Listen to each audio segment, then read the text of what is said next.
Some breaking news tonight as the 39th president of the United States, Jimmy Carter, died this afternoon at 100 years old. The former president, humanitarian, governor, and peanut farmer was the longest living U.S. president in history. Despite only serving one term as president, Carter leaves behind an impact far bigger than his presidential legacy, working with Habitat for Humanity as well as supporting other humanitarian efforts in the 40-plus years since his presidency.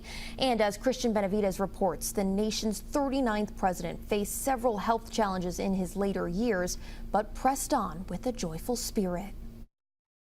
Former President Jimmy Carter marked a century in 2024, celebrating his 100th birthday with family in Plains, Georgia, at a backyard military flyover, honoring his service in the Navy. Almost a year earlier, he said goodbye to his beloved wife of 77 years, Rosalind, draped in a blanket embroidered with their images. The former peanut farmer turned governor of Georgia was elected president in 1976. His one term in office saw the highs of negotiating the Camp David Accords, bringing peace between Egypt and Israel, and the lows of the Iranian hostage crisis. After leaving office, his human rights and social welfare campaigns helped earn him the Nobel Peace Prize. For decades, he built houses with Habitat for Humanity. Morning, everybody. Morning. And drew national crowds to his Sunday school classes. Late in life, he battled a series of medical challenges, including cancer, a broken hip, and surgery to relieve pressure from bleeding on his brain. The longest living former president spoke to churchgoers about his own mortality. I didn't ask God to let me live, but I just asked God to give me a proper attitude toward death.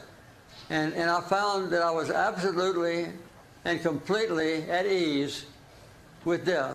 To the end, Carter led a life of public service that impacted and inspired millions.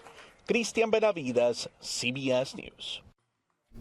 Through the Carter Center, President Carter traveled the world advocating for human rights, work he called gratifying, adventurous, and unpredictable. Governor Andy Beshear took to social media tonight to react to the loss of President Carter. He wrote in part, quote, "Jimmy Carter was a true American. He lived through his faith and values each and every day, lifting up his neighbors and serving our great country through kindness and compassion."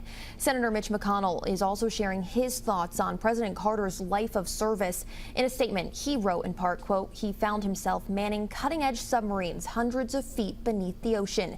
He returned home and saved the family farm before feeling drawn to a different sort of public service. And less than 15 years after his first campaign for the state Senate, his fellow Americans elected him leader of the free world." President Joe Biden and First Lady Dr. Jill Biden are also reacting to the loss of President Carter.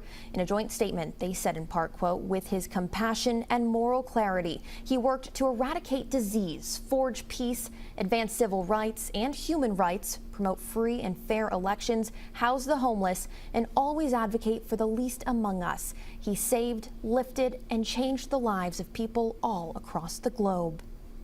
And President-elect Donald Trump has also released a statement tonight saying in part, quote, "The challenges Jimmy faced as president came at a pivotal time for our country, and he did everything in his power to improve the lives of all Americans. For that, we all owe him a debt of gratitude." And make sure to stay with us tonight here on WKYT News, as we'll have more on the life and legacy of President Jimmy Carter, as well as footage of some of his visits to the Commonwealth. That's all tonight on WKYT News at 10 and 11.